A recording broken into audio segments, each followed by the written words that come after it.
निशा नफरत में इतनी अंधी हो गई थी कि उसने सौतन के पैदा हुए बच्चे को पानी के टंकी में डाल दिया, क्योंकि उसके पति ने औलाद की वजह से दूसरी शादी की थी। जब वो बच्चा मर गया और उसकी अर्थी ले जाई जाने लगी, तो निशा की सौतन चीख पड़ी। कफन में लिपटे बच्चे को उठाकर वो आसमान की तरफ देखकर बोली, हे भगवान, जिसने मेरे बच्चे को मारा है, मुझे उसका अंजाम अभी देखना है। वो बेचैनी से बोली, बाबा जी, कोई ऐसा चमत्कार कर दीजिए कि किसी भी तरह से बस मेरा बच्चा हो जाए। मालती ने एक गहरी नजर उस पर डाली। उसकी आवाज में तड़प और लहजे में बच्चे की ख्वाहिश साफ झलक रही थी। उसका बस चलता तो वो बाबा से आज ही औलाद लेकर यहाँ से वापस जाती, लेकिन वो नादान ये नहीं जानती थी कि अगर भगवान नहीं चाहे तो कोई कुछ भी नहीं कर सकता। बाबा गरज कर बोले, चिंता मत करो, बच्चा हो जाएगा। किसी ने बहुत बड़ी कोखबंदी कर रखी है। निशा बोली, मैं तो पहले ही जानती थी कि मेरे ससुराल वाले तो चाहते ही नहीं हैं कि मैं सुख और आनंद से नवीन के साथ अपना घर बसा सकूं। जब से मैं ब्याह कर इस घर में आई हूँ, तब से ही सब मेरे दुश्मन बने हैं। निशा और भी न जाने क्या क्या कहती रही, लेकिन मालती ने उसे कोहनी मारकर चुप करवा दिया। वो दबे शब्दों में निशा के कान में धीरे से बोली, बाबा जी को बोलने दो। निशा को चुप करते ही बाबा जी बोले, देखो बेटी, दुख पहुंचाने वाले भी अपने ही होते हैं और खुशियां लाने वाले भी। बाबा जी ने उसका पक्ष लेकर उसे तसल्ली दी। वो बाबा जी के हर शब्द का न सिर्फ मतलब बहुत अच्छे से समझ रही थी, बल्कि हर एक लफ्ज से दिल से राजी भी थी। तुम्हारे लिए एक बहुत बड़ा यज्ञ करना होगा, जिस पर खूब पैसा भी खर्च करना होगा। ये सुनते ही निशा ने काफी सारे नोट बाबा जी के चरणों में रख दिए, जिन्हें उन्होंने झपट कर अपनी जेब में डाल लिया। चलो ठीक है बेटी, अब तुम जाओ। उन्होंने एक पुड़िया निशा की तरफ बढ़ाई और कहा, इसे 3 वक्त घोल कर पी लेना, तुम्हारा काम हो जाएगा। बाबा जी ने अपना मतलब पूरा होते ही उन्हें बाहर का रास्ता दिखा दिया। निशा ने लपक कर वो पुड़िया बाबा जी से पकड़ ली और मजबूती से अपने दुपट्टे में बांध ली। आश्रम से बाहर निकलते हुए वो इतनी खुश थी जैसे उसकी मुराद पूरी होने वाली हो। मालती चुपचाप अफसोस के साथ उसके साथ चली आ रही थी।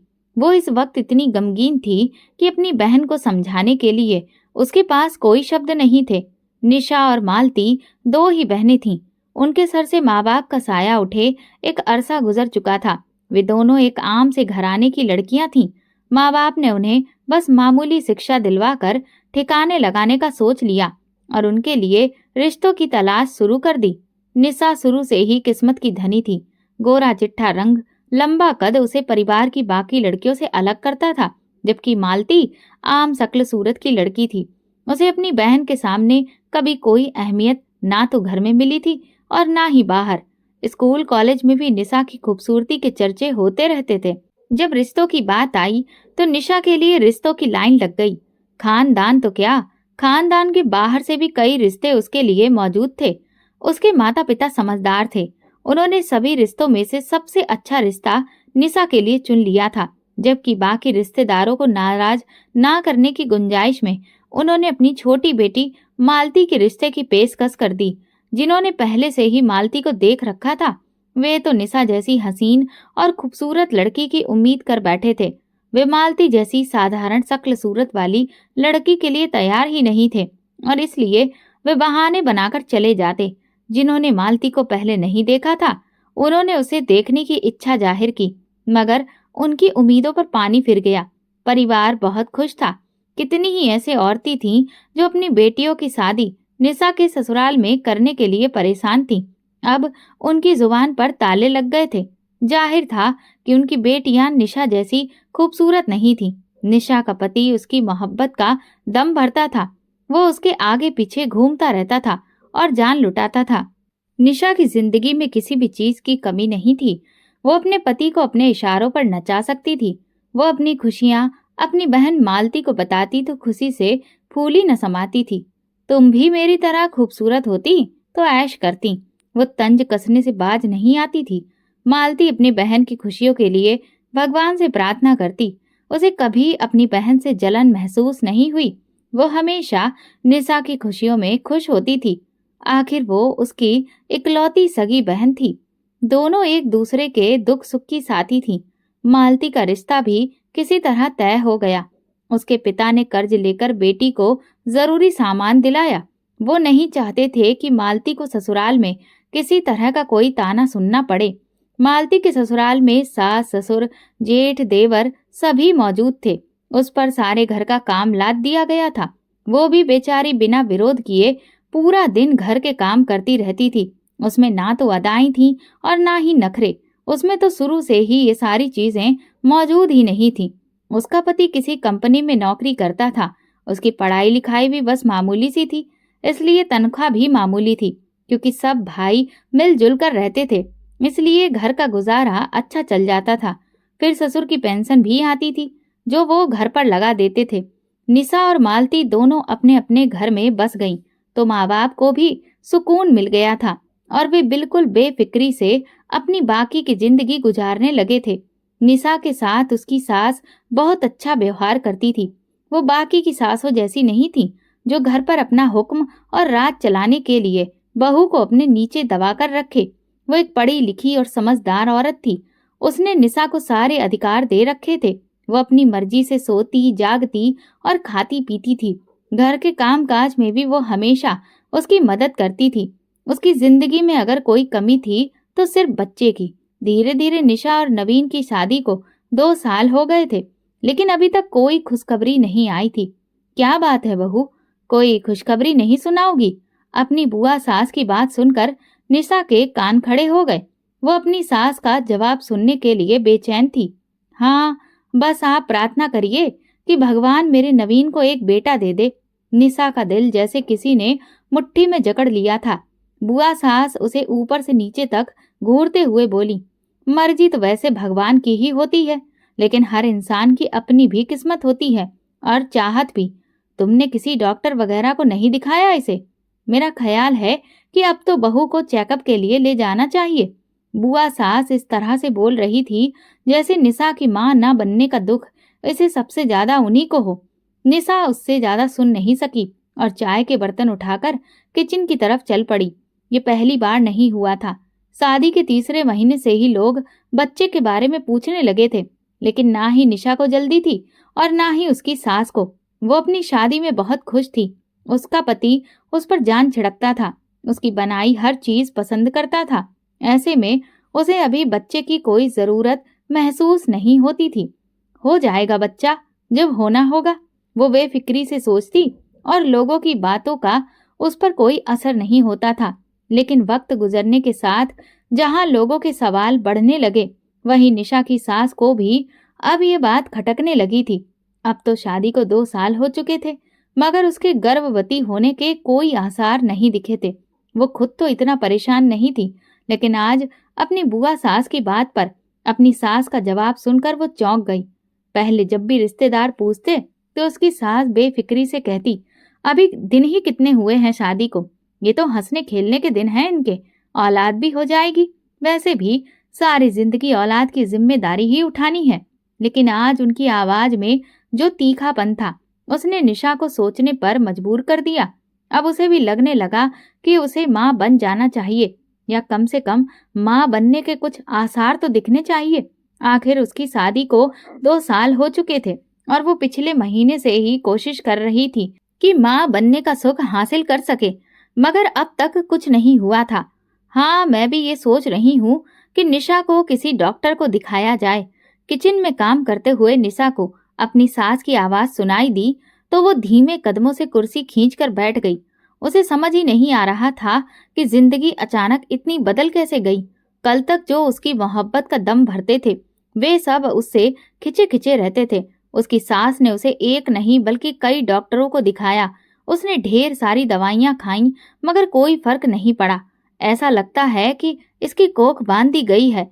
आसपास की औरतों ने उसकी सास को राय दी तो वे उसे कई बाबाओं के पास भी ले गईं, लेकिन भगवान के फैसले को भला कौन बदल सकता था।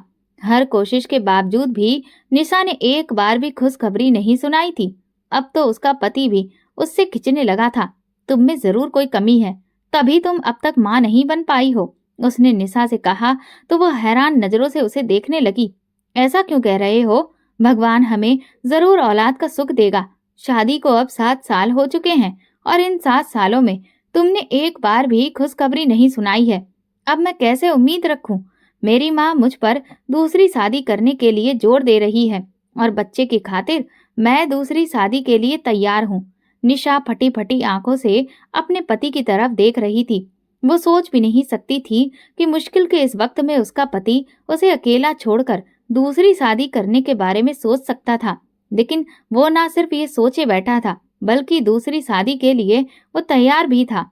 तो मैं क्या करूं जो तुम मुझ पर इस तरह से गुस्सा निकाल रहे हो? मुझसे छोटे लड़कों के बच्चे भी अब बड़े हो रहे हैं और मैं अब तक बे औलाद घूम रहा हूँ। भला औलाद के बिना इंसान की कोई जिंदगी होती है? बुढ़ापे में कौन सहारा बनेगा मेरा? अपनी बहन को ही देख लो। तुम्हारी शादी के कितने साल बाद उसकी शादी हुई, लेकिन वो 3 बच्चों की माँ बन गई है। उसने निशा को मालती का ताना दे डाला। हाँ तो ये सब मेरे बस में तो नहीं है।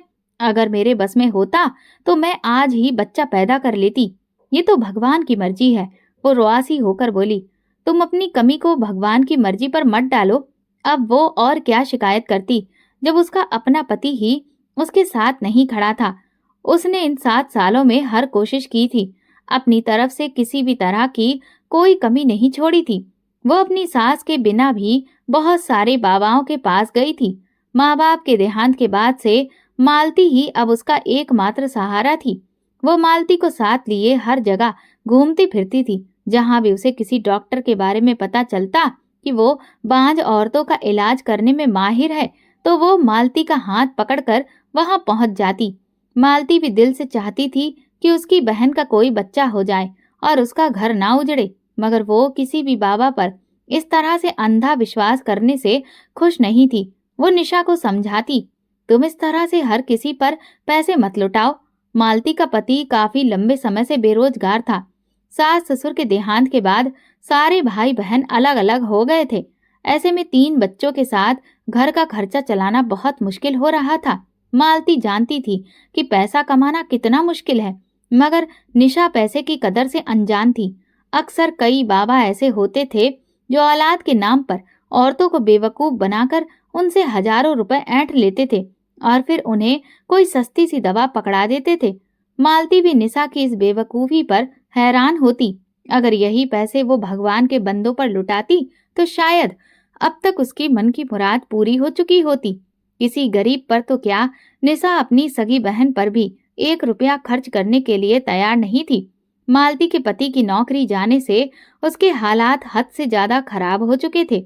अब वो इधर उधर हाथ पैर मारकर कभी कोई छोटा मोटा काम करता तो कभी कोई मजदूरी मिल जाती और घर का गुजारा चल जाता। मालती ने कई बार अपनी बहन से अपने हालातों के बारे में जिक्र किया था। वो खुलकर तो नहीं कह सकती थी, लेकिन चाहती थी कि निशा इस बुरे वक्त में उसकी कुछ तो मदद कर दे। लेकिन निशा को तो हमेशा बस अपनी ही पड़ी रहती। उसे अपनी बहन की तकलीफ और परेशानियों से ज्यादा अपनी मुश्किल ही बड़ी लगती थी। उसे लगता था कि दुनिया में सबसे बड़ा गम सिर्फ उसी का है। औलाद ना होने पर उसने ना तो कभी सब्र से काम लिया और ना ही इसे भगवान की मर्जी समझकर इस फैसले को अपनाया। मैं औलाद लेकर ही रहूंगी, उसने ये ठान लिया था। उसकी ये सोच उसे कहीं भी टिकने नहीं देती थी। वो एक टांग पर पूरे घर में तो क्या, पूरे शहर में घूम रही थी। कोई तो ऐसी जगह होगी जहां पर मुझे अपने बच्चे की उम्मीद नजर आएगी। वो अपनी औलाद के लिए किसी भी हद तक जाने को तैयार थी। अपनी सास के साथ भी उसके रिश्ते बहुत ज्यादा खराब हो चुके थे। अब वो सास को आगे से जवाब देने में बिल्कुल नहीं चूकती थी और पल भर में ही उनकी बेइज्जती करके रख देती थी। हालांकि ये वही सास थी जिसने निशा को हमेशा सर आंखों पर बिठाया था, मगर अब अपने बेटे की खुशियां देखने का हक उनका भी था। निशा अपने पति के साथ रिश्ते बनाने की कोशिश करती, मगर उसका पति उससे वैसे ही दूर रहता था और अब तो वो उसकी तरफ मुंह मोड़ ही नहीं पाता था। निशा ने अपनी तेज जुबान की वजह से सबको खुद से दूर कर लिया था। अगर वो चाहती तो भगवान की मर्जी में राजी होकर अपने पति को दूसरी शादी करने की इजाजत दे देती। आखिर उसके पति की औलाद की इच्छा करना कोई गलत बात तो नहीं थी। हो सकता है कि दूसरी पत्नी से औलाद हो जाती तो वो भी अपने पति की औलाद को सीने से लगाकर अपनी ममता को सुकून दे सकती थी, मगर वो ये सब नहीं कर सकती थी। मैं तो सौतन कभी भी बर्दाश्त नहीं कर पाऊंगी। मालती के समझाने पर वो चीख पड़ी और पैर पटकते हुए उसके घर से उठकर चली गई। उसने तो कभी मालती के बच्चों के सिर पर प्यार से हाथ भी नहीं रखा था, जबकि वो उनकी इकलौती मौसी थी। उसके पास रुपए पैसों की कोई कमी नहीं थी। उसका पति अब भी उसे दिल खोलकर खर्च दिया करता था। ऐसे में अगर वो गरीब बहन के बच्चों की हथेली पर आते जाते कुछ रुपए रख भी देती या उनके खाने पीने की कोई चीज ले जाती तो इसमें उसका क्या घट जाता। मगर वो अपने अलावा किसी के बारे में नहीं सोचती थी। बहन की मदद करने के हजार तरीके थे, लेकिन उसने कभी नहीं सोचा। मालती ने कभी खुलकर उससे मदद नहीं मांगी थी, बल्कि वो अपने हालात का जिक्र करती रहती थी। लेकिन निशा तो बस बाबाओं पर हजारों रुपए लुटा देती, मगर जैसे ही बहन की बारी आती तो 1 रुपया निकालते हुए भी उसकी जान निकल जाती थी।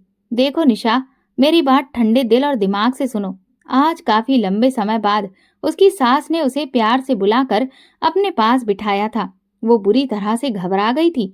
उसका दिल तेजी से धड़क रहा था। वो जानती थी कि सास शायद किसी मकसद से उसे अपने पास बुला रही है। देखो बेटी, मैं जानती हूँ कि हमारे धर्म में 2 शादियां नहीं की जाती, लेकिन जब पहली पत्नी से औलाद की कोई उम्मीद ही नहीं बचती, तब दूसरी शादी करने में कोई बुराई नहीं है। हो सकता है कि भगवान दूसरी पत्नी से ही मेरे बेटे का नसीब खोल दे। औलाद पाना उसका अधिकार है। अगर तुम इस फैसले में अपने पति का साथ दोगी तो तुम्हारी इज्जत और कदर उसकी नजरों में और बढ़ेगी, और दूसरी पत्नी के आने के बाद भी वो तुम्हारा हमेशा एहसानमंद रहेगा। लेकिन अगर तुम उसकी राह में रुकावट बनोगी तो फिर उसका दिल तुम्हारी तरफ से मैला हो जाएगा और वो तुमसे धीरे धीरे दूर होता चला जाएगा। इसलिए अपना दिल थोड़ा बड़ा करो, भगवान की इच्छा समझते हुए इसे अपनाओ और अपने पति को खुशी खुशी दूसरी शादी करने की इजाजत दो। वो हैरानी से अपनी सास की तरफ देख रही थी। अगर आपके औलाद नहीं होती तो क्या आप अपने पति की दूसरी शादी करवा देती? उसने तेज लहजे में उचक कर जवाब दिया। हाँ, बिल्कुल, उसकी सास ने उतने ही नरम लहजे में कहा। मैं जरूर अपने पति को दूसरी शादी करने की इजाजत दे देती। ये तो आप इसलिए कह रही हैं ना क्योंकि ये आप पर नहीं बीत रही है। भगवान करे आपकी बेटी का पति दूसरी शादी करके उस पर सौतन ले आए, फिर आपको मेरे दुख का अंदाजा होगा। उसके ये चुभते हुए शब्द सुनकर उसकी सास हैरान रह गई। उसने अपने मुंह पर हाथ रखकर उसे देखा और फिर बोली, तुम अपनी जिंदगी में होने वाले मसलों को किसी और के साथ कैसे बराबरी कर सकती हो? किसी को बद्दुआ देने से पहले 100 बार सोचना चाहिए। हाँ, जब बात अपनी बेटी की आई तो बद्दुआ हो गई, वरना आप तो मुझ पर सौतन थोपने का पूरा इरादा कर चुकी है। उसकी सास अपना माथा पीटने लगी। अरे, अगर ये बात मेरी बेटी की भी होती ना तो भी मैं उसे यही राय देती कि अपनी और अपनों की जिंदगी को आसान बनाए। लेकिन भगवान ने उसे औलाद दे रखी है। देखो, भगवान हर किसी को इतनी बड़ी मुश्किल में नहीं डालता। सिर्फ वो अपने कुछ खास चुने हुए लोगों को ही ऐसी मुश्किलें देता है। ये सब तो कहने की बातें हैं। मेरे जीते जी इस घर में दूसरी औरत नहीं आ सकती। निशा गुस्से में पैर पटकती हुई वहां से चली गई, जबकि उसकी सास अफसोस से अपनी हथेलियां मलती रह गई। निशा देख रही थी कि आजकल उसकी सास अपनी बहन के साथ हर रोज किसी न किसी खुफिया मिशन पर सज धजकर बाहर निकल जाती थी। वो खूब जानती थी कि बाहर जाकर इन लोगों की मंडली सज रही है, मगर वो भी अब इतनी तेज हो चुकी थी कि अपने कानों में उनकी हर एक बात को सुन लेना चाहती थी। इसलिए वो कभी पानी देने तो कभी चाय पूछने के बहाने से उन लोगों की मंडली के बीच में जाकर चक्कर लगाती रहती थी, जहां उसकी सास, बुआ सास और मौसी सब बैठी होती थी। लेकिन मजाल है जो कभी उसके कानों में कोई भनक पड़ रही हो, वो समझ गई थी कि वे आजकल उसके पति के लिए दूसरी बहू ढूंढने के चक्कर में है। इसलिए अब वो और ज्यादा चिड़चिड़ी हो गई थी और उसने अपनी कोशिशें और तेज कर दी। मालती का हाथ पकड़े वो हर रोज कहीं न कहीं निकल जाती, इस उम्मीद में कि शायद उसे कोई ऐसा बाबा, कोई ऐसा ताबीज या मंत्र मिल जाए, कोई ऐसा डॉक्टर जो उसकी इस मुश्किल को हल कर दे। इसके लिए वो लाखों रुपए लुटाने को भी तैयार थी। बस वो किसी तरह से चाहती थी कि इसी महीने वो प्रेग्नेंट हो जाए और सबको खुशखबरी सुना दे। अगर उसका बस चलता तो अपनी जिंदगी दांव पर लगाकर भी वो अपने बच्चे को पैदा कर लेती, लेकिन हर बार वो सिर्फ उदास होकर ही लौटी। कुछ भी नहीं हो रहा था। उसके सारे पैसे, उसकी सारी कोशिशें जैसे बेकार हो रही थी। वो भगवान से शिकायत करती कि उसे भगवान ने औलाद की खुशी से अनजान क्यों रखा है, उसकी जिंदगी को इतनी मुश्किल में क्यों डाला है। अगर भगवान बाकी सबको ये खुशी दे सकता है तो फिर मुझे क्यों नहीं, वो चीख पड़ती। अपने से कम उम्र की लड़कियों को चार चार बच्चे संभालते देखती तो उसका दिल जलने लगता। भगवान करे कि इनके पास भी ये बच्चे ना रहें। वो दिल से बद्दुआ देती, अगर मेरे पास नहीं है तो इनके बच्चे भी मर जाएं। इस तरह की बद्दुआ देते हुए वो जरा भी नहीं कांपती थी। उसके साथ चल रही मालती उसकी जुबान से निकलने वाली बद्दुआएं सुनकर कांप जाती थी। ये क्या कह रही हो दीदी, तुम्हें ऐसा नहीं सोचना चाहिए। सबको अपनी अपनी औलाद बहुत प्यारी होती है, ऐसे किसी को बद्दुआ मत दो, बल्कि तुम अपने लिए भगवान से प्रार्थना करो, वो तुम्हारी जरूर सुनेगा। मगर उसे अपनी बहन की इन तसल्ली भरी बातों से कोई फर्क नहीं पड़ता था। उसके दिल को सुकून नहीं मिलता था। वो तो बहुत ज्यादा बेचैन थी। सारा दिन यहाँ वहां घूमती रहती ताकि कोई जरिया निकल आए और उसका काम पूरा हो जाए। कल तुम्हारे पति नवीन की शादी है, अपना दिल बड़ा करो और हमारे साथ चलो। जब उसकी सास ने ये कहा तो वो हैरत से आंखें फाड़कर उसकी तरफ देखने लगी। देखो निशा, मैं सिर्फ अपने बेटे की खुशियां हासिल करना चाहती हूँ। ये कहकर उसकी सास अपनी बात उसे समझाकर वहां से चली गई, जबकि उसका दिल ये सुनकर राख हो गया था। उसका बस चलता तो इस पूरे घर को आग लगाकर भस्म कर देती।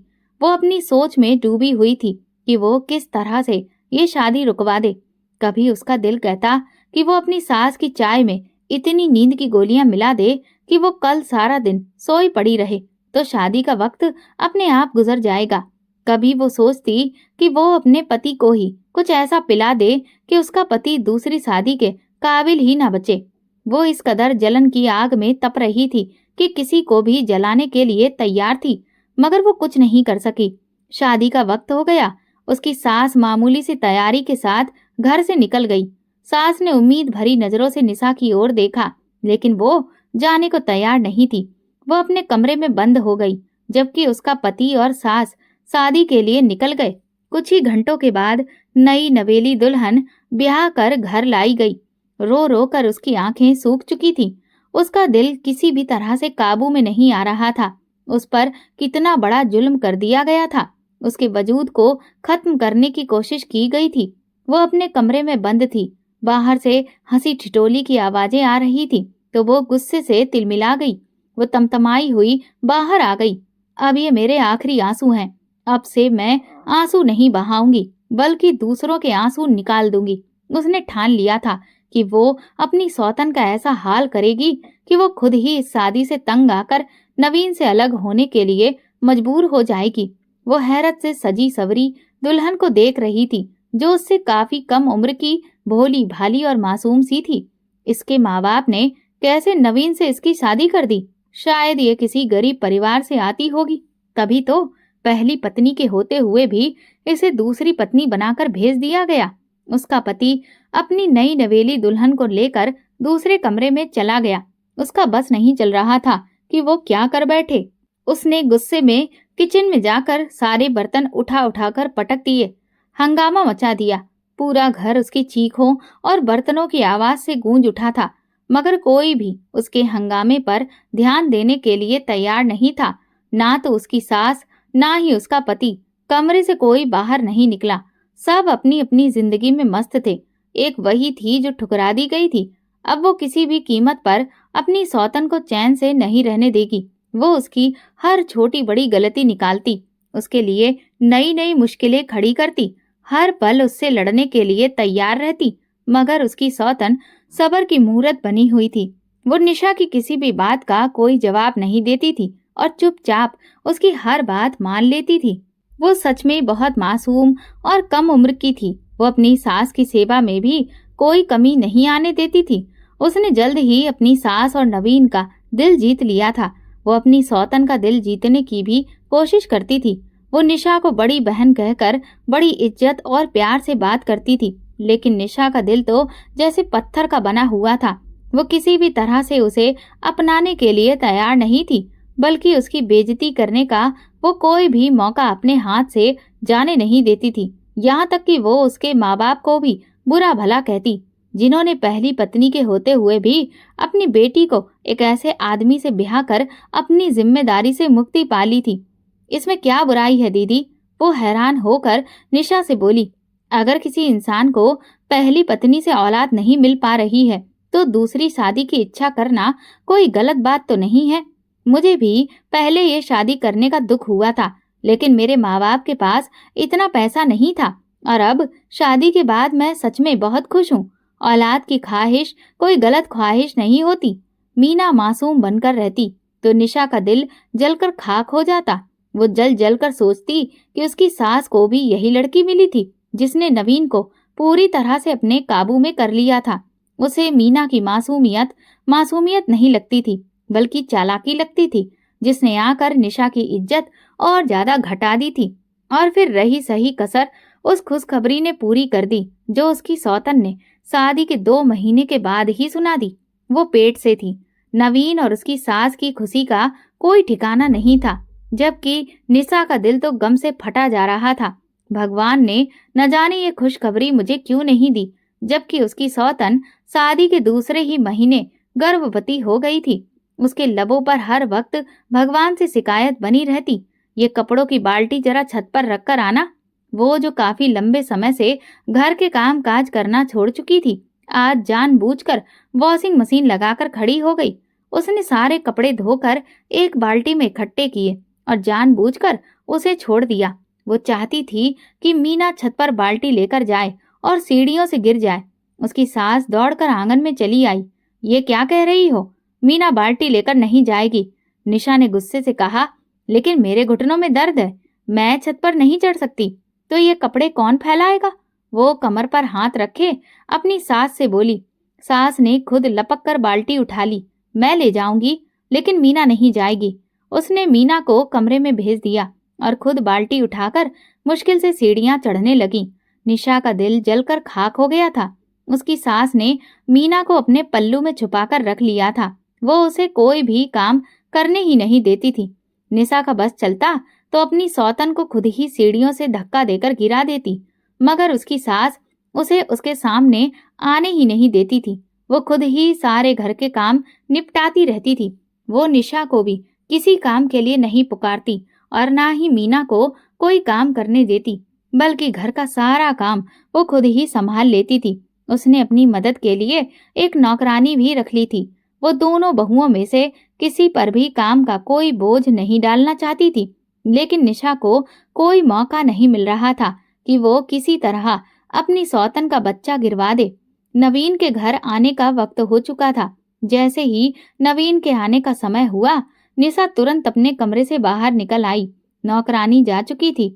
अब वो अपने मकसद को पूरा करने के लिए ठान चुकी थी। उसे पता था कि नवीन को खाना देने के लिए मीना किचन में जरूर जाएगी। निशा ने किचन के दरवाजे पर तेल छिड़क दिया ताकि जैसे ही मीना अंदर कदम रखे वो फिसल कर गिर पड़े, और फिर वो तुरंत कमरे के दरवाजे की ओट में जाकर छुप गई। नवीन घर आया तो मीना कुछ ही देर में किचन की तरफ गई। जैसे ही वो वहां दाखिल हुई, फिसल कर गिर पड़ी। उसकी चीख से पूरा घर गूंज उठा। नवीन भागकर मीना के पास आया, जो अपना पेट पकड़कर दर्द से करहा रही थी। उसकी सास भी दौड़ती हुई चली आई। ये क्या हो गया? ये कैसे गिर गई? सास को तो सदमा लग गया था। नवीन तुरंत मीना को लेकर अस्पताल की तरफ भागा। निशा के कलेजे में इतने लंबे समय के बाद ठंडक पड़ी थी। भगवान करे कि ये अस्पताल से रोती बिलखती वापस आए। उसके दिल से ये पुकार निकली। निशा की सास तुरंत भगवान के सामने हाथ जोड़कर बैठ गई। न जाने कौन कौन सी आरतियां थीं जो उन्होंने पढ़ डाली। फोन की घंटी बजी और वो घबराई हुई फोन की तरफ दौड़ी। बधाई हो माँ, बेटा हुआ है। नवीन ने अपनी माँ को ये खुशखबरी सुनाई तो वो खुशी से निहाल हो गई। भगवान ने बहुत रहम किया, माँ और बच्चा दोनों सलामत हैं। मीना अगले ही दिन अस्पताल से घर लौट आई। पूरे मोहल्ले में मिठाई बांटी गई। इतने अरसे के बाद घर में खुशियां आई थीं। सिवाय निशा के सभी लोग बहुत खुश थे। निशा को उस मासूम से बच्चे पर भी जरा भी प्यार नहीं आया। मीना खुद बच्चे को लेकर उसकी तरफ बढ़ी ताकि वो उसे गोद में ले सके, मगर निशा ने नफरत से मुंह फेर लिया। भला वो अपनी सौतन के बच्चे को क्यों अपनाती? उसे तो अपना बच्चा चाहिए था। अगर उसका अपना बच्चा नहीं हो पा रहा था तो वो किसी और के बच्चे को क्यों गोद में लेकर प्यार करती? उसने नफरत से मुंह फेर लिया और अपने कमरे में घुस गई। निशा के सारे हथकंडे नाकाम हो चुके थे। उसने कितनी कोशिश की थी कि ये बच्चा दुनिया में जन्म ना ले सके, मगर उसकी सारी कोशिशें बेकार गईं। इस कोशिश में सबसे बड़ी रुकावट तो उसकी सास ही साबित हुई थी, जिसने मीना को इतने लंबे समय तक छुपा कर रखा था। और जब निशा को मौका मिला और उसने किचन के दरवाजे पर तेल गिरा दिया, तब भी वो उसे कोई नुकसान नहीं पहुंचा पाई। और अब बच्चा इस दुनिया में आ चुका था। निशा अपनी सोच में डूबी थी। मेरी हुकूमत छिन चुकी है। पहले भी उसकी औकात इस घर में 2 कौड़ी की थी। अब बच्चे के आ जाने के बाद तो उसकी हैसियत और भी नहीं बची थी। अब सारी अहमियत और हैसियत उसकी सौतन को मिल गई थी, क्योंकि अब तो वो एक बेटे की माँ भी बन चुकी थी। अब भला निशा उसका मुकाबला कैसे कर पाती? अब बस एक ही रास्ता है। अगर ये बच्चा सौतन की गोद में ना रहे तो फिर दोनों बराबर हो जाएंगी। दोनों ही बिना औलाद की हो जाएंगी। अब तो मेरा काम और भी आसान है। उसने दिल में सोचा। अब बच्चा हर समय अपनी माँ के वजूद से चिपका हुआ था। भला अब उसे कौन बचा सकता था? निशा के इरादे खतरनाक थे। वो जल्द ही अपना प्लान कामयाब करने के बारे में सोच रही थी, लेकिन इसके लिए उसे बच्चे की माँ के करीब जाना होगा। इसलिए वो तुरंत उठकर मीना के कमरे में चली आई। मीना ने निशा को कमरे में आते देखा तो वो हैरान रह गई, मगर कुछ ना बोली। क्या मैं तुम्हारे बच्चे को प्यार कर सकती हूँ? वो बेचारी बनकर बोली। मीना का दिल पिघल गया। क्यों नहीं दीदी, ये सिर्फ मेरा नहीं, आपका भी बच्चा है। सिर्फ मैं इसकी माँ नहीं, आप भी इसकी माँ हैं। कभी खुद को अलग मत समझना। मीना ने उसके दोनों हाथ पकड़ लिए और उसे अपने बच्चे के पास ले आई। उसने सोते हुए बच्चे को उठाकर निशा की गोद में डाल दिया। निशा मजबूरन उसके माथे पर अपने होंठ रखकर प्यार देने लगी, मगर वो मौके की तलाश में थी। अब वो अक्सर मीना के बच्चे को अपनी गोद में लिए बैठी रहती। वो अपनी सास और सौतन का भरोसा जीतना चाहती थी, ताकि किसी को भी उस पर शक ना हो। उसकी सास अब तक उसके नाटक को समझ नहीं पाई थी। उन्हें तो यही लग रहा था कि बच्चे को देखकर निशा का दिल नरम पड़ गया है। आखिर वो भी तो एक माँ बनने की ख्वाहिश रखती है। अब उसके अंदर भी ममता जाग चुकी है। चलो, निशा का दिल भी अब घर में लग जाएगा। उसकी बेरक जिंदगी जो पूरी तरह गम में डूबी थी, अब खुशहाल हो जाएगी। बच्चे का आना उन लोगों के लिए खुशकिस्मती साबित हुआ था। घर का माहौल बहुत खुशनुमा हो गया था। उसकी सास ने तो कभी भी निशा को अलग नहीं समझा था। बेटे की दूसरी शादी करवाना उनकी मजबूरी थी, क्योंकि नवीन को औलाद की बहुत ख्वाहिश थी। अब जबकि उसकी दूसरी पत्नी ने बेटे को जन्म दे दिया था, तो सब लोग हंसी खुशी रह सकते थे। वो नहीं चाहती थी कि निशा को कभी ये महसूस हो कि घर में उसकी अहमियत खत्म हो गई है। निशा की अब भी वही इज्जत थी। वो घर में पहले नंबर पर ही थी, मगर निशा इस बात को समझने के लिए तैयार नहीं थी। अब जब वो सबके साथ आकर बैठती और बच्चे को गोद में उठाती, तो उसकी सास धीरे धीरे उसे उसकी अहमियत का एहसास दिलाती, ताकि वो अपनी जगह और सम्मान को लेकर कभी भी कोई कमी महसूस ना करे। सास ने घर में एक बड़ी दावत रखी। सभी रिश्तेदारों को उसमें बुलाया गया और कई दिनों से इस दावत की तैयारियों में पूरा घर व्यस्त था। मेहमानों के आने का सिलसिला शुरू हो गया था। दूर दराज से कई रिश्तेदार सुबह सवेरे ही आ गए थे। सभी उनकी खुशी में खुश थे। निशा की बहन मालती को भी बुलाया गया था। निशा के लिए यही मौका था जब उसकी सास व्यस्त थी, वरना तो वो एक पल के लिए भी मुन्ने को अपनी नजरों से ओझल नहीं होने देती थी। जब निशा बच्चे को गोद में लेकर कमरे से बाहर निकलती, तो उसकी सास भी उसके पीछे पीछे चली आती। क्या करूं, इसके बिना मेरा दिल ही नहीं लगता, वो हंसकर निशा से कहती। निशा किचन में खाने की तैयारियां देख रही थी, जबकि मीना पहले ही किचन में खाना बनाने में लगी हुई थी। मीना का बच्चा चैन की नींद सो रहा था। निशा ने लपक कर मुन्ने को उठाया और तुरंत ही उसे लेकर पानी की टंकी की तरफ बढ़ी। आंगन के बाथरूम के पास एक खुले ढक्कन वाली पानी से भरी टंकी रखी थी, जो सरकारी पानी भरने के लिए इस्तेमाल की जाती थी। निशा ने मुन्ने को पानी में डाला और चुपचाप कमरे में आ गई। उसका दिल तेजी से धड़क रहा था। वो बेचैन थी, उसके हाथ ठंडे पड़ रहे थे। भगवान करे कि किसी को मुझ पर शक ना हो, वरना मैं कहीं की भी नहीं रह जाऊंगी। उसके कान बाहर की आवाजों पर लगे थे। मुन्ना कहाँ है दीदी? मीना घबराई हुई उसके पास आई। निशा ने इनकार में सिर हिला दिया। मुझे नहीं पता, माँ जी के पास होगा।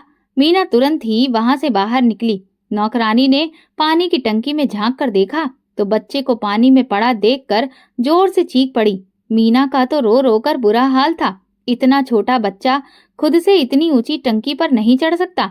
ये जरूर किसी ने जानबूझकर किया है। वो रोती हुई अपनी सास से बोली। सास की तो सांसें ही अटक गई थीं। तू फिक्र मत कर, जिसने भी ये जुल्म किया है उसे हम नहीं छोड़ेंगे। सारे रिश्तेदार जो दावत खाने आए थे अब मातम में शामिल हो गए थे। नवीन का तो अलग ही बुरा हाल था। उसे यकीन नहीं हो रहा था कि उसका बच्चा उसे छोड़कर चला गया है। ना जाने कितने ही घंटे वो अपने बच्चे को गोद में लिए बैठा रहा और उसका चेहरा देखता रहा। वो नहीं जानता था कि ये नन्हा सा फरिश्ता उसके पास सिर्फ कुछ वक्त के लिए आया था। अभी तो उसे उसके साथ बहुत सारा वक्त गुजारना था। वो तो चाहता था कि उसे अपने कंधों पर बिठाकर सैर कराए, उसके लिए घोड़ा बने, उसके साथ खूब खेले, मगर वो तो इतनी जल्दी रूठ कर चला गया था। बच्चे को नहलाकर अंतिम विदाई के लिए तैयार कर दिया गया। अब अंतिम विदाई की तैयारी हो रही थी। जब लोग उसे ले जाने लगे तो मीना बुरी तरह से चीख पड़ी। उसकी आवाज में बेइंतहा दर्द था। उसका दिल चित्कार कर उठा। मेरे बच्चे को मुझसे मत छीनो, मुझे मत ले जाने दो उसे। ये अभी तो आया था इस दुनिया में, इतनी जल्दी ये वापस कैसे जा सकता है? हे भगवान, जिसने मेरे बच्चे के साथ ये किया है, इस मासूम से फूल को तकलीफ पहुंचाई है, उसे उसका अंजाम दिखा दो। उस पर जरा भी दया मत करना। जितनी तकलीफ मेरे बच्चे ने उठाई है, उसके पिता ने उठाई है, उसे भी उतनी ही तकलीफ देना। मैंने कभी किसी के लिए बद्दुआ नहीं दी थी, मगर आज एक माँ की बद्दुआ दिल से निकल रही है। मेरे भगवान, उसे कभी सुकून से मत रहने देना। मीना रो रो कर बेहाल हो चुकी थी। उसके गले से फटी फटी आवाज निकल रही थी। वहां मौजूद सभी लोग आंखों में आंसू लिए इस खौफनाक मंजर को देखकर बेहाल थे। निशा ने ये क्या कर दिया था, उसे खुद समझ में नहीं आ रहा था। वो बच्चे को मारना और मीना को तकलीफ पहुंचाना चाहती थी। वो अपने पति और सास को भी तकलीफ देना चाहती थी, मगर इस बदले की आग में वो बहुत आगे बढ़ चुकी थी। अब उसे अफसोस भी था और डर भी। अगर सबको पता चल गया कि बच्चे को उसने खुद पानी में फेंका था तो उसका क्या होगा? उसे तो जिंदगी भर जेल में सड़ना पड़ेगा। उसे डर के मारे पसीना आ रहा था, हाथ पैर ठंडे पड़ चुके थे। मीना की बद्दुआ सुनकर वो दंग रह गई थी। अब वो अपने भगवान से माफी मांगने के काबिल भी नहीं रही थी। इस बच्चे ने आखिर मेरा क्या बिगाड़ा था? मेरी सास ने तो हमेशा मुझे ही आगे रखा, मुझे वही अहमियत और इज्जत दी जिसकी मैं हकदार भी नहीं थी। बच्चे की अंतिम यात्रा निकाली गई। मीना की चीखों से पूरा घर गूंज उठा। सभी उसके दुख में दुखी थे। हर आंख रो रही थी। उसकी सास तो अलग कोने में गिरी पड़ी थी। वो बार बार बेहोश हो रही थी। सब मीना को संभालने में लगे थे।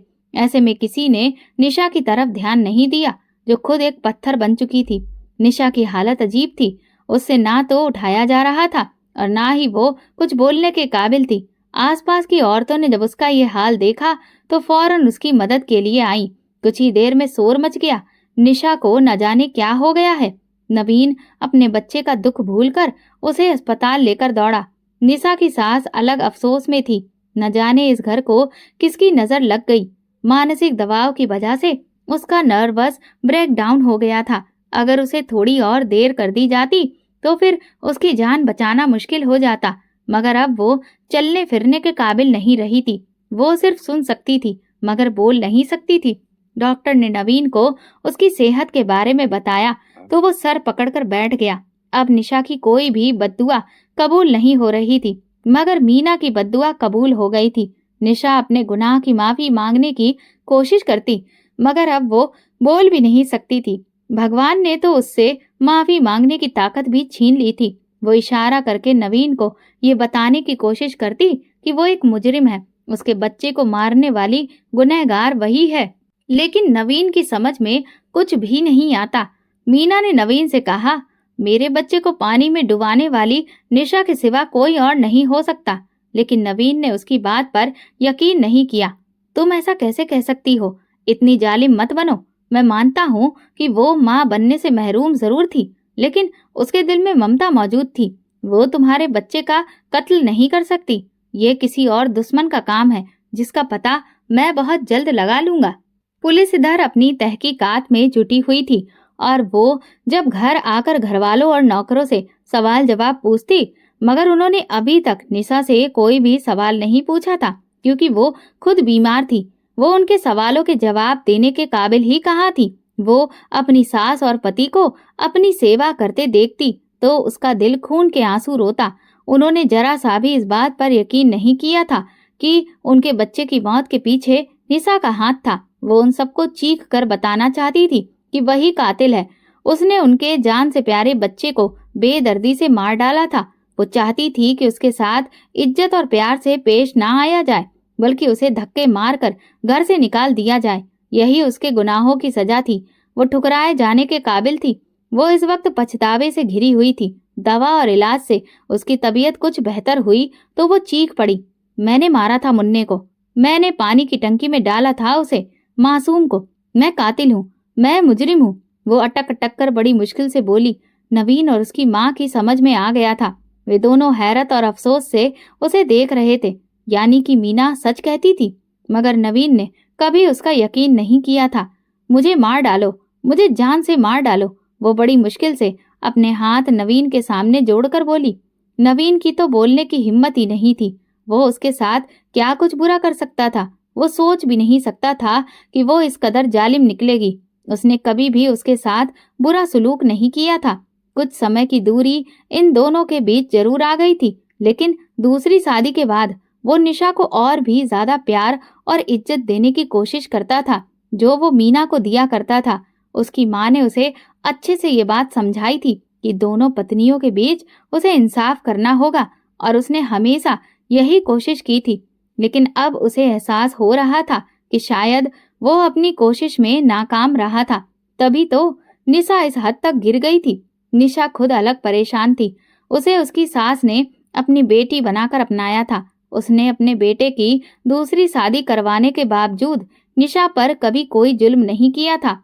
लेकिन उसे क्या पता था कि निशा जलन में इस कदर अंधी हो जाएगी कि उसकी जलन ना सिर्फ उसे ले डूबेगी, बल्कि पूरे खानदान को ही अपनी आग में समेट लेगी। नवीन पत्थर जैसी आंखों से जमीन पर नजरें गड़ाए हुए था। उसने चुपचाप जेब से फोन निकालकर मालती का नंबर मिला दिया। अपनी बहन को आकर यहाँ से ले जाओ, मैं इसे तलाक दे रहा हूँ। वो फोन बंद करके घर से बाहर निकल गया, जबकि निशा फूट फूट कर रोती रही। मालती के पति की नौकरी का कोई इंतजाम नहीं हुआ था। वो ना जाने बीवी बच्चों का खर्चा कैसे उठा रहा था, जबकि अब बीमार साली का बोझ भी सिर पर आ पड़ा था। मालती के पति को भी पता था कि वो क्या जुर्म करके तलाक का कलंक सिर पर सजाकर चली आ रही है। उसकी नजर में उसकी क्या अहमियत होनी चाहिए। वो अपनी पत्नी की इज्जत भी अपने दिल में कम महसूस करता था। न जाने कैसे परिवार की औरतें थीं जो मेरे ही दरवाजे पर आकर मोहताज बनकर बैठी हैं। हालात ने उसे वैसे ही कड़वा बना दिया था। वो हर रोज मालती से झगड़ा करता। जब हमारे हालात अच्छे थे तब निशा ने कभी तुम्हारी मदद करने की कोई कोशिश की, जो अब वो अपनी बहन के दरवाजे पर आकर खड़ी होने की सोच रही है। मैं कहाँ से खिलाऊंगा उसे? मैं उसका कोई खर्च नहीं उठा सकता। अगर वो अपनी सौतन का बच्चा अपना लेती तो आज इस हालत में नहीं होती। उसने अपनी और बाकी सबकी जिंदगी भी बर्बाद कर डाली। उसकी तमाम बातें कड़वी जरूर थीं, मगर सच्ची थीं। निशा की घटिया सोच इतनी आगे तक जा सकती है, कोई नहीं जानता था।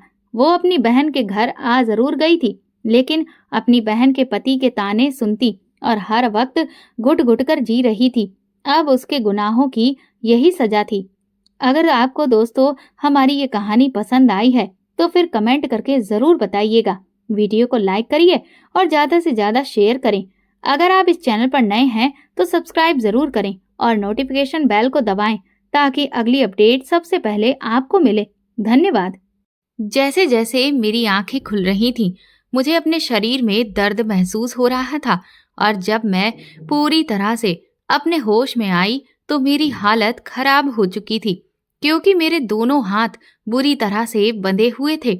मैं अपने पैरों को बिस्तर पर जोर जोर से पटक रही थी और चाची चाची चिल्ला रही थी। पर जब बहुत देर तक मैं चिल्लाती रही और किसी ने भी मेरी पुकार नहीं सुनी, तो मैं रोती रोती खुद ही शांत हो गई। और तब मैंने इस चीज पर ध्यान दिया कि मेरे ऊपर तो कपड़े ही नहीं हैं, मैं तो बिल्कुल बेजार हूँ।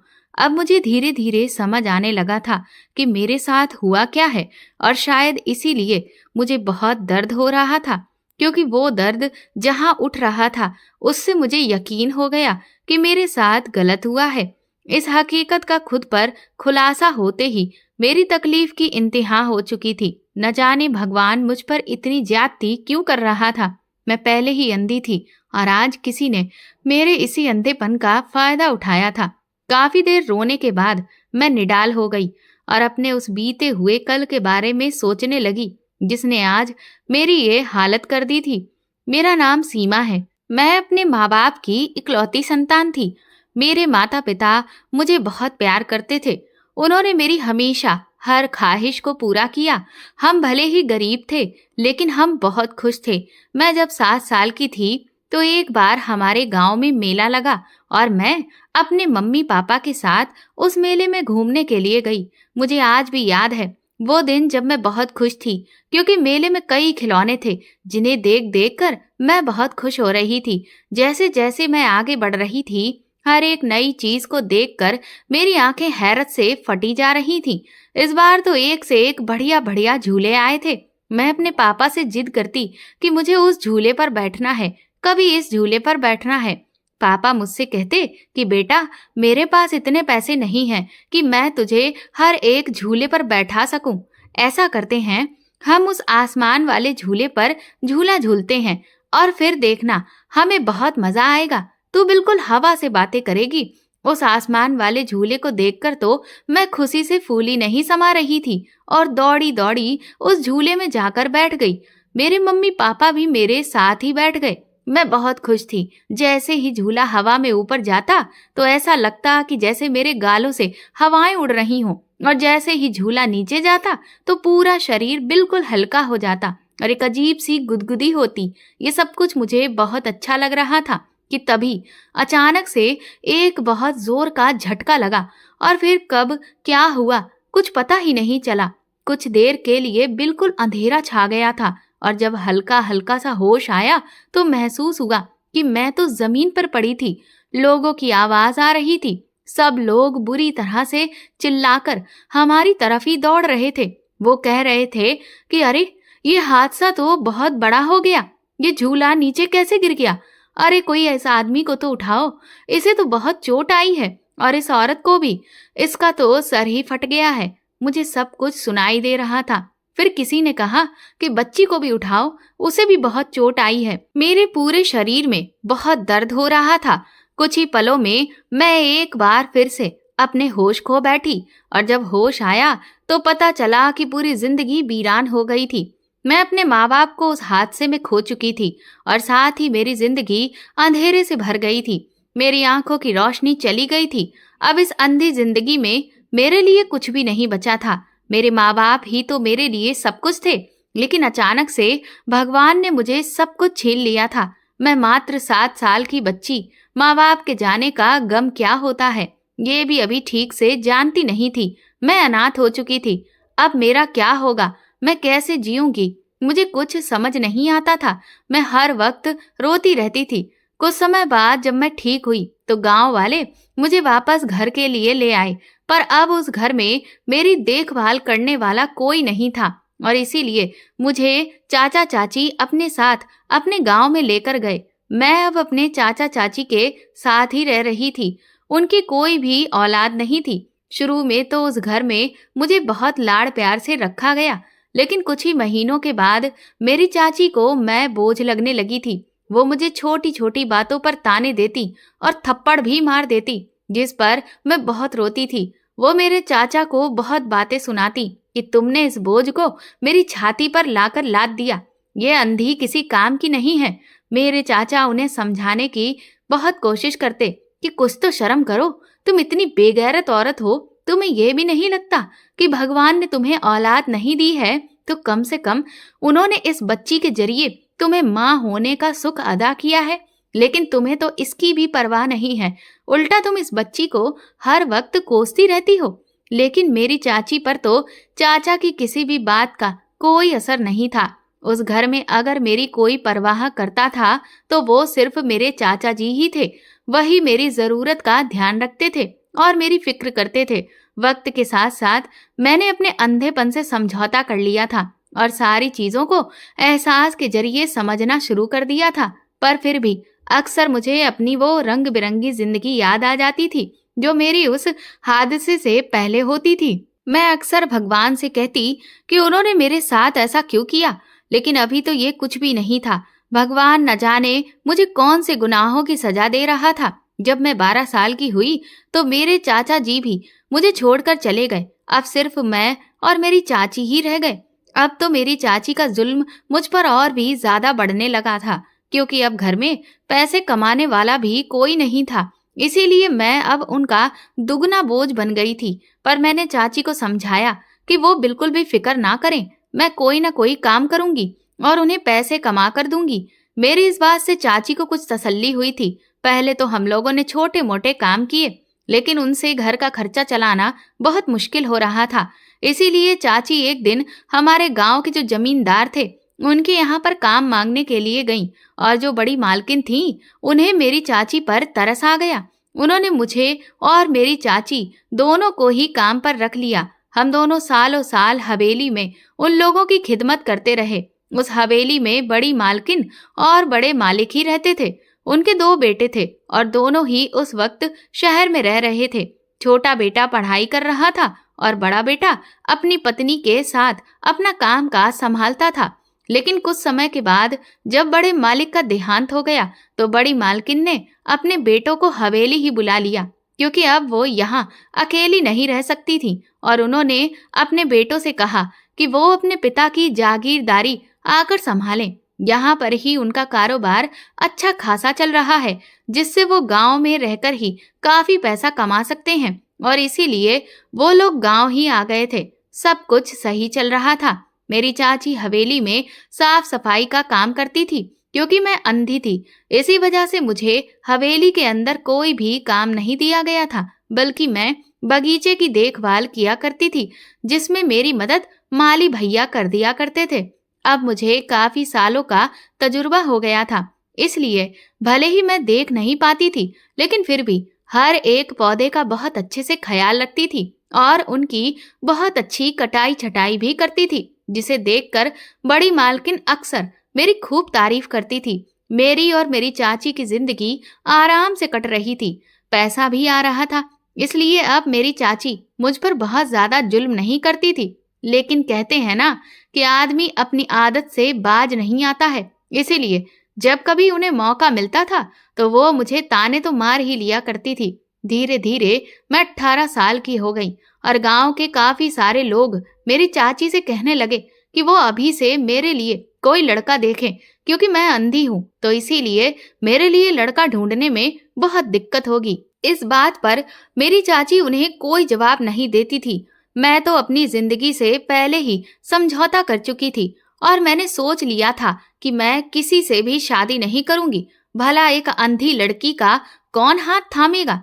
लेकिन अब मैं कुछ दिनों से देख रही थी कि मेरी चाची का स्वभाव मेरे प्रति एकदम से बहुत नरम पड़ गया था।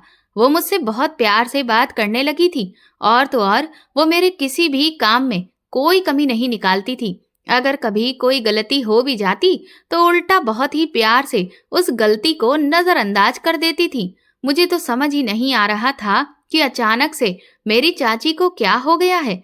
एक दिन मेरे घर के दरवाजे पर दस्तक हुई। उस दिन हवेली के सभी लोग शहर में अपने किसी रिश्तेदार के फंक्शन में गए हुए थे, और इसीलिए मेरी और चाची की छुट्टी थी और हम लोग घर पर आराम कर रहे थे। जैसे ही दरवाजे पर दस्तक हुई, मेरी चाची ने मुझे अंदर वाले कमरे से कोई सामान लाने को कहा। मैं जैसे ही उस कमरे में पहुंची तो अचानक से मुझे दरवाजे के बंद होने की आवाज आई। मैं झट से वापस दरवाजे के पास आई तो देखा मेरी चाची ने मुझे कमरे में बंद कर दिया था। मुझे बहुत हैरानी हुई कि चाची ने भला ऐसा क्यों किया। तभी मुझे बाहर से किसी आदमी के बोलने की आवाज आई, पर वो लोग क्या बातें कर रहे थे मुझे कुछ भी समझ में नहीं आ रहा था। थोड़ी ही देर के बाद वो आदमी वहां से चला गया। मेरी चाची अपने आप में ही कुछ बड़बड़ा कर बहुत खुश हो रही थी। मैंने सुना कि वो कह रही थी कि अब तो मैं लखपति हो गई। मुझे समझ नहीं आ रहा था कि वो ये सब क्या कह रही है। मैंने तुरंत ही चाची चाची चिल्लाना शुरू कर दिया। तो थोड़ी देर के बाद उन्होंने मेरे कमरे का दरवाजा खोला। मैंने उनसे कहा कि चाची, आपने मुझे कमरे में बंद क्यों किया था? वो कहने लगी, पागल हो गई है क्या? भला मैं तुझे कमरे में बंद क्यों करूंगी? तूने खुद ही अंदर जाते हुए दरवाजा बंद कर लिया होगा। अब ये दरवाजे बहुत पुराने हो गए हैं, इसीलिए जाम हो जाते हैं। ये कहकर चाची वहां से बाहर चली गई। मैं हैरान थी कि भला वो झूठ क्यों बोल रही है और वो आदमी कौन था। मुझे कुछ भी समझ में नहीं आ रहा था। फिर उसके अगले ही दिन चाची न जाने कहां से ढेर सारा सामान लेकर आई। कहने लगी, मैंने एक बहुत अच्छी पूजा रखवाई है और देख, मैं तेरे लिए और अपने लिए कितने सुंदर सुंदर कपड़े लेकर आई हूँ। मैं जब बाजार गई तो वहां मैंने ये लहंगा टंगा हुआ देखा। मुझे लगा मेरी सीमा के ऊपर तो ये लहंगा बहुत अच्छा लगेगा और इसीलिए मैं तेरे लिए ये खरीद लाई। जा, जल्दी से इसे पहन कर आ जा और मुझे भी तो दिखा कि मेरी बेटी कैसी लगेगी। अपनी चाची के मुंह से ऐसे सहज भरे शब्द सुनकर मेरी तो हैरत की इंतहा ही नहीं थी। ये मेरी चाची को हो क्या गया था? आज उन्होंने पहली बार मुझे बेटी कहकर पुकारा था और वो खुद मेरे लिए कोई चीज लेकर आई थी। ये उल्टी गंगा कैसे बहने लगी थी? मुझे तो कुछ समझ नहीं आ रहा था, लेकिन मैंने उनकी बात को नहीं काटा क्योंकि मैं नहीं चाहती थी कि उनके मुंह से निकलने वाला शहद जहर में बदल जाए, और इसीलिए मैंने तुरंत ही जाकर वो लहंगा पहन लिया। मैं जैसे ही कमरे से निकल कर आई, मेरी चाची तो बहुत खुश हो गई। कहने लगी, तू तो हूर की परी लगती है। सच कहती हूँ, तुझमें कोई ऐब नहीं है सिवाय अंधेपन के। अगर तू अंधी नहीं होती ना तो गांव के सारे ही लड़के तुझ पर मर मिटते। उस वक्त न जाने क्यों, लेकिन चाची की इस बात ने मुझे शर्माने पर मजबूर कर दिया था। चाची कहने लगी, अरे वाह, मेरी बेटी तो बड़ा ही अच्छा शर्माती है। देखो तो कैसे खुशी के मारे गाल लाल हो रहे हैं। चाची कहने लगी, बैठ, यहाँ देख, मैं तेरे लिए कुछ गहने भी लाई हूँ।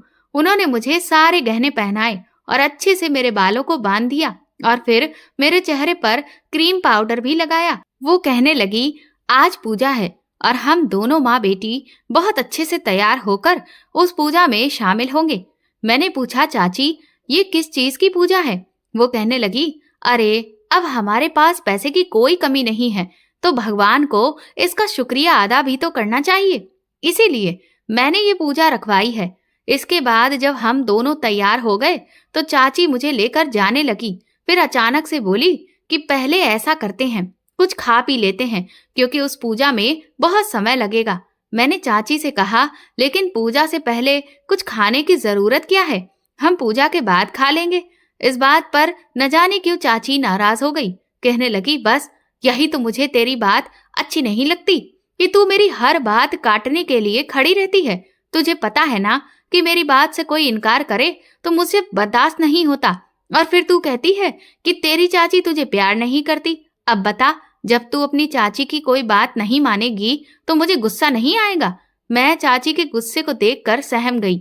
मैंने कहा, ठीक है चाची, मुझे माफ कर दीजिए। चलिए पहले कुछ खा लेते हैं। इसके बाद मैंने जैसे ही कुछ खाया, अचानक से ना जाने क्या हुआ, मेरा सर बहुत भारी होने लगा और ऐसा लगा कि जैसे मुझे बहुत गहरी नींद आ रही है, और मैं बैठे बैठे ही लुढ़क गई।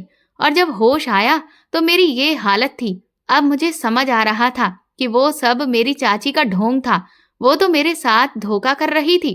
उन्होंने मुझे जरूर किसी आदमी को बेच दिया है जिसने मेरा ये हाल कर दिया है। वो बहुत बुरी है। वो मुझे बेटी कह रही थी और उसने अपनी ही बेटी की इज्जत को तार तार करवा दिया। अभी मैं ये सब सोच ही रही थी कि तभी अचानक मैं जिस कमरे में थी वहां का दरवाजा खुलने की आवाज आई, जिससे मैं बुरी तरह से सहम गई।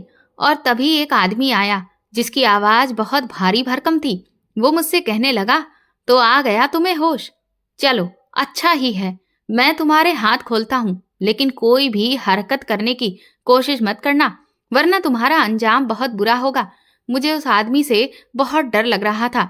उसने मेरे हाथ खोल दिए और फिर मुझे मेरे कपड़े दिए। मैंने सारे कपड़ों को तुरंत ही जल्दी जल्दी पहन लिया। वो कहने लगा, देखो सीमा, मैं तुम्हें एक बात साफ साफ बता देता हूँ। मैंने तुम्हें तुम्हारी चाची से खरीदा है और उसकी वजह ये है कि मुझे तुमसे बच्चा चाहिए, और जब तक मुझे तुमसे बच्चा नहीं मिल जाता तुम यहाँ से एक कदम भी बाहर नहीं निकाल सकती हो।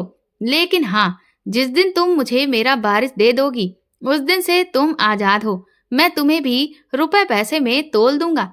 तुम फिक्र मत करो। तुम मुझे बच्चा दोगी, उसके बदले में मैं तुम्हें उसकी पूरी कीमत दूंगा। इतने पैसे दूंगा कि तुम पूरी जिंदगी ऐश के साथ जी सकोगी।